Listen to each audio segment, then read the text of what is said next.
a local California mayor, just resigned in disgrace after secretly running a foreign propaganda machine directly controlled by Chinese intelligence. I mean, it genuinely sounds like the plot of a Cold War political thriller. Right. But the reality is far more mundane, and honestly, that is what makes it so incredibly effective. This is happening right now at the municipal level, literally in our own backyards. Yeah, so today we are jumping into a deep dive on this. We have a massive stack of sources, unsealed Justice Department indictments, federal threat assessments from Homeland Security, and think tank data. Right. A lot of hard evidence. Exactly. And our mission today is to pull back the curtain on how foreign intelligence targets local American politicians. Because you really need to care about who is quietly pulling the levers at your local city hall. You absolutely do. So we're looking at the shocking case of Eileen Wang. She's the former mayor of Arcadia, California, and her campaign manager, who also happened to be her fiancé, a man named Yoning Mike's son. Yeah, the federal prosecutors recently unsealed the details on this, and the sheer audacity of the operation is just stunning. It really is. So this couple operated a fake news website called the U.S. News Center, and it was specifically designed to look like a legitimate local news outlet aimed at the Chinese-American community in Southern California. Right, but it wasn't, some local journalism passion project. Not at all. They were taking direct operational orders from officials representing the People's Republic of China, the PRC. The Chinese Communist Party. Exactly. We are talking about publishing pure state-sponsored propaganda, like explicitly denying the existence of forced labor camps and the genocide of Uyghurs in Xinjiang. And they were presenting all of this to American readers as local news. And the digital paper trail they left behind is just a prosecutor's dream. Oh, for sure. The Justice Department actually recovered encrypted text messages that show the exact mechanism of this relationship. Wang would publish an article written by a PRC official. Then she would take screenshots showing the article had racked up over 15,000 local views. Wow. Yeah. And she would send those metrics back to her handlers to prove she was delivering on her end of the bargain. In one specific exchange, she actually texted back, "Thank you, leader," to the foreign operative directing her website. Wait, thank you, leader. Yes. That is a sitting American mayor talking to a foreign intelligence officer. It's unbelievable. And legal consequences are hitting them hard right now. Law and order is catching up. Mike's son was recently sentenced to 4 years in federal prison for acting as an illegal agent of a foreign government. 4 years, yeah. Eileen Wang just agreed to plead guilty to a felony charge, and she abruptly resigned her mayoral seat. But the thing is, son's involvement went way beyond just running a fake news server. It got much darker. It did. During a visit to Southern California by the former Taiwanese president Tsai Ing-wen, son actively stalked and spied on her delegation. On American soil. On American soil. He sent real-time geographical updates and surveillance photographs back to the PRC consulate. He even drafted a proposal and sent it to Chinese officials asking for $80,000. Right, 80 grand. Yeah, asking for foreign cash to organize a fake grassroots counter-protest in Washington, D.C. He wanted to rent buses, print signs, and create the illusion that everyday Americans were protesting Taiwan. Which brings us to the core strategy of our deep dive today. The PRC officially calls this strategy using the local to surround the central. Using the local to surround the central. Okay, let's unpack this, because Wang and Son are not just some isolated incident, right? No, not at all. It is a symptom of a much larger shift in global espionage. To understand why a massive communist superpower cares about a small-town mayor in a California suburb, we first need to look at the transparency law that they broke. Right, the law from the 1930s. Exactly. They violated the Foreign Agents Registration Act, commonly known as FARA. Congress created FARA back in 1938, specifically to expose Nazi propaganda circulating in the United States before World War II. Okay, let's clarify how FARA works for a second, because it's a really common misconception that FARA makes lobbying for a foreign government illegal. Yeah, that's a big myth. Right. It doesn't ban anything. It's purely about transparency. Think of it like a campaign finance disclosure. You can advocate, lobby, or spread information inside the United States on behalf of a foreign government, but you must register with the Justice Department. You have to disclose exactly who is paying you and what your relationship is. Exactly. You can say whatever you want, but you have to show the audience the puppet strings. That is the perfect way to look at it. It is about revealing the funding mechanism. But for decades, FARA was basically ignored.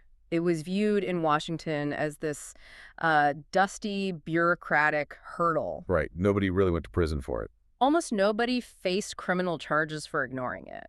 But our sources show that landscape has completely changed. FARA registrations have jumped roughly 30% since 2016. By 2022, there were over 500 active agents registered. And that spike in registrations isn't random. It coincides with a massive strategic shift in how the Chinese Communist Party operates inside the United States. Yeah, they changed their playbook. They did. Because they realized that trying to lobby Washington, D.C. directly is incredibly difficult. Yeah. Members of Congress have massive staffs. They get daily national security briefings. The FBI monitors the Capitol. Yeah. Lobbying the federal government draws immense scrutiny. It's too well defended. Right. So Beijing shifted their focus downward to the unprotected villages. And this is the literal definition of using the local to surround the central. The strategy recognizes that in a decentralized democracy like the United States, federal power fundamentally flows from local voters and local economic engines. Right. By capturing the local base, they bypass the federal firewall entirely. They are using the mechanics of American grassroots democracy against America. Local leaders, city council members, county commissioners, small-town mayors, they are hyper-focused on local economic growth. Because a mayor's political survival depends on municipal bonds, factory zoning, state tax revenues, and job creation. Exactly. They need to show results to the voters. You know, I look at this think tank data, and this strategy looks exactly like a minor league baseball system. Oh, that's a great way to put it. Right. Beijing is actively scouting local politicians early in their careers. They want to cultivate a nitty council member who is just desperate for a ribbon-cutting ceremony. They bring in some foreign investment, help them build a factory, and secure their loyalty early. Yep. The hope is that 10 years down the line, when that local politician makes it to the big leagues, like the U.S. Senate or a governor's mansion, they are already completely conditioned to answer Beijing's phone calls. Because they've been on the payroll, so to speak, for decades. Exactly. And the cultivation pipeline is incredibly systematic. They don't just, throw darts at a map of the United States. They use cold, hard data combined with seemingly friendly local partnerships. Okay, let's talk about the data mining. Yeah. Chinese intelligence methodically collects personally identifiable information, or PII, to find vulnerable targets. They build deep psychological and economic profiles of local leaders. They want to know their business interests, their political ambitions, and the specific economic vulnerabilities of their voting districts. And let's talk about how they actually get that data. Because they aren't just sending spies in trench coats to steal it. No. They are legally buying commercially available data from data brokers. They are scraping public tax records. They are doing massive social media footprinting to map out the pressure points of the American political system. It's all out in the open if you know where to look. Right. And here is a statistic from the threat assessments that just blew my mind. In 2019, a Chinese think tank affiliated with the CCP analyzed and ranked all 50 U.S. governors based on their attitudes toward China. All 50 of them? All 50. They labeled every single governor as either friendly, hardline, or ambiguous. And the variables they used to calculate those rankings are really revealing. They factored in the governor's age, assuming under-governors might have more entrenched traditional business ties, while younger ones might be looking to establish a national profile. Wow. They factored in gender and political affiliation. But most importantly, they factored in the exact economic size and primary industries of the state. So, meaning a governor in an agricultural state relying heavily on soybean exports to China is fundamentally more vulnerable to leverage than a governor in a state driven by domestic tech. Precisely. It looks exactly like a corporate sales pipeline. They are qualifying leads based on economic vulnerability. So once they have this data, how do they make the initial approach? They use front organizations to make contact under the guise of cultural exchange. The primary group is called the Chinese People's Association for Friendship with Foreign Countries, or CPAFC. Okay. Their main tactic is managing what we call sister city agreements between American towns and Chinese municipalities. Wait, I need to stop you there because you're losing me a bit with the CPA FFC stuff.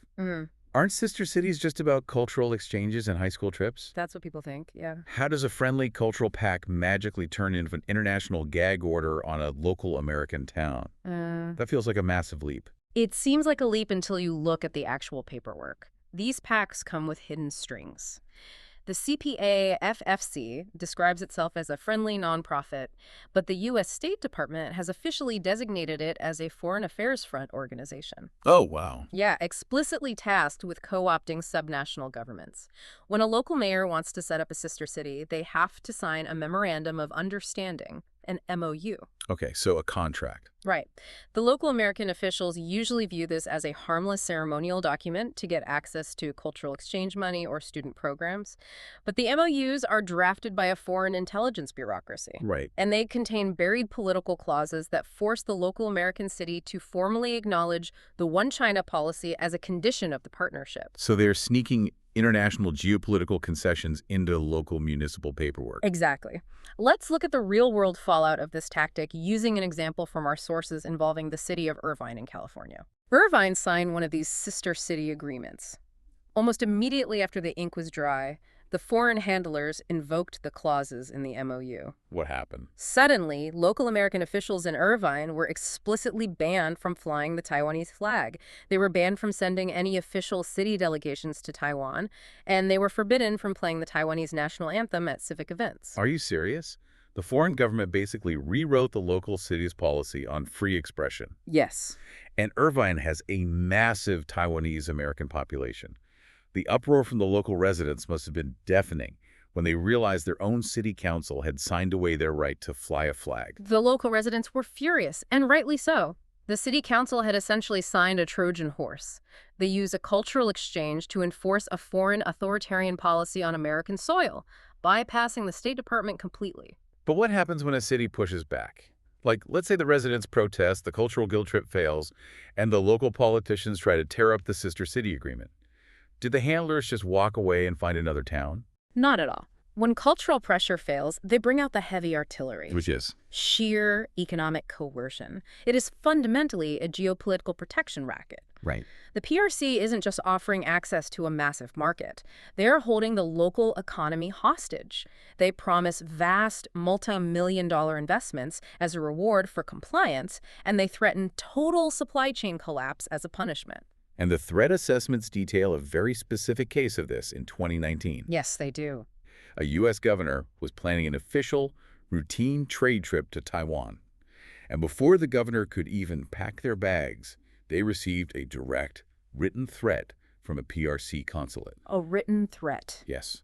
The consulate stated that if the governor dared to get on that plane, they would immediately cancel a major multi-million-dollar Chinese corporate investment in their state. And you have to put yourself in that governor's shoes. Right. A multi-million-dollar investment means hundreds of union jobs in a key swing county. It means infrastructure development. It means a massive win for their re-election campaign. Yep, it's about American jobs. Exactly. The consulate is explicitly tying the political survival of the governor to their willingness to abandon an American ally. And they use the exact same playbook on the private sector to draft unofficial lobbyists. Right, the 2021 letters to the CEOs. Exactly. The Chinese embassy in Washington sent formal letters to top U.S. business leaders. The letters explicitly demanded that these American executives use their influence to lobby Congress to reject bills that would make the U.S. more economically competitive against China. A senior PRC official followed up on those letters and bluntly told U.S. business leaders that they, quote, cannot make a fortune in silence. Cannot make a fortune in silence. They are literally telling American CEOs, nice factory you've got here. It would be a shame if your supply chain got cut off because your local senator voted the wrong way. It's a shakedown. It is a shakedown. To summarize this tactic, China effectively bribes with market access and threatens with economic collapse. You don't need to hire a registered FARA lobbyist in Washington if you can terrify a local CEO into calling their senator for you. It is a highly efficient, incredibly ruthless way to shape national policy from the bottom up. But this strategy isn't just about pressuring politicians and shaking down CEOs. No, it goes further. It does.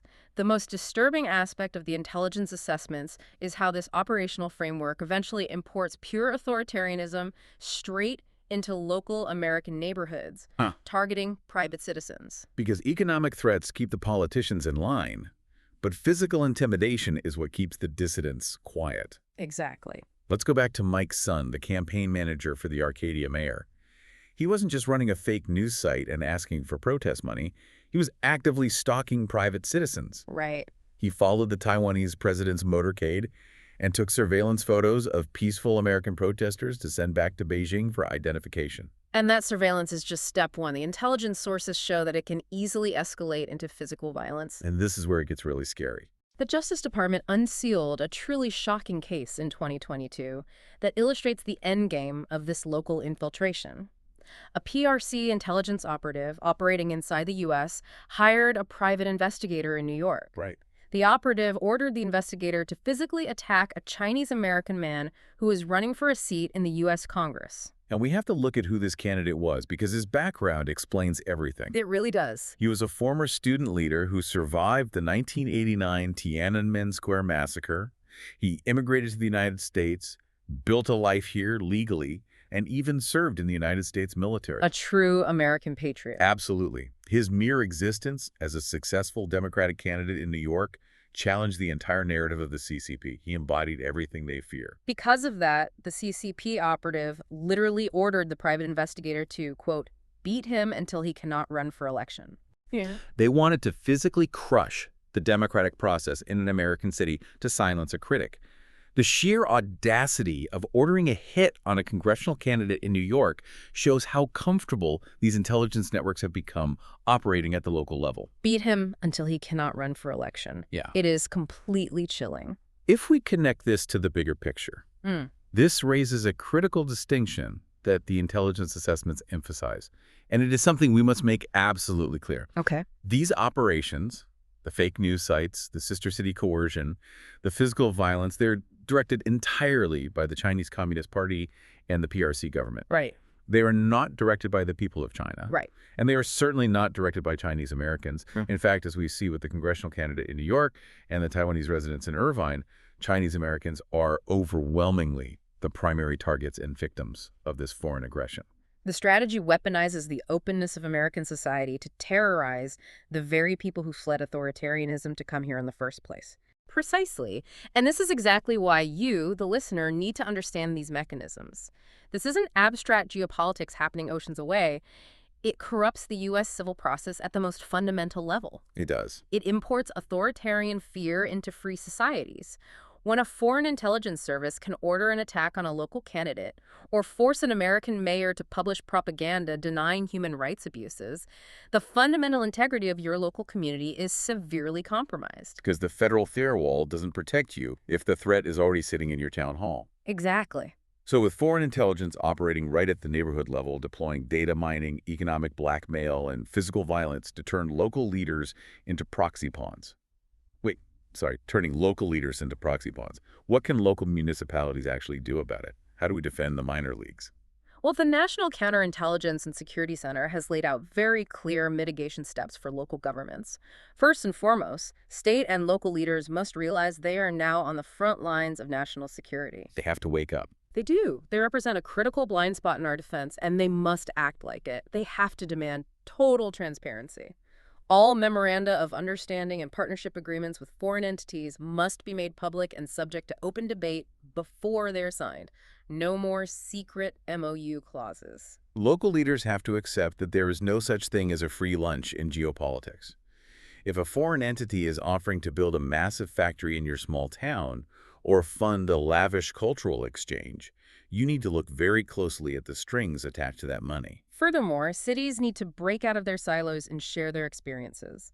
If a consulate pressures a mayor in Wisconsin to pass a resolution praising China, that mayor needs to pick up the phone and tell mayors in other states. Right, so they can recognize the tactic when it comes to their town. Exactly. Finally, local officials must maintain constant proactive contact with the FBI and the Department of Homeland Security. When strange requests or coercive threats arise, they need to treat it as a potential national security issue. Not just a localized business dispute or a cultural misunderstanding. Right. It's a matter of national sovereignty. We started this deep dive looking at a disgraced mayor in a quiet California suburb. We've traced how foreign intelligence bypasses Washington by co-opting the local grassroots pipeline, turning cultural exchanges into gag orders and economic investments into geopolitical protection rackets. It's a completely different battlefield. It really is. So I want to leave you with a final thought to mull over as you look at your own community. If a foreign intelligence service is willing to spend years and tens of thousands of dollars secretly cultivating a small-town mayor, or violently suppressing a local city council candidate. I mean, what other local, seemingly boring institutions might they be targeting right now? That's the real question. Right. Could your neighborhood school board, your local zoning committee, or even that friendly community blog quietly be shaping the information you consume every single day? It's a question we can no longer afford to ignore. Thanks for joining us on this deep dive into the hidden world of local influence. Stay curious, stay vigilant, and we'll see you next time.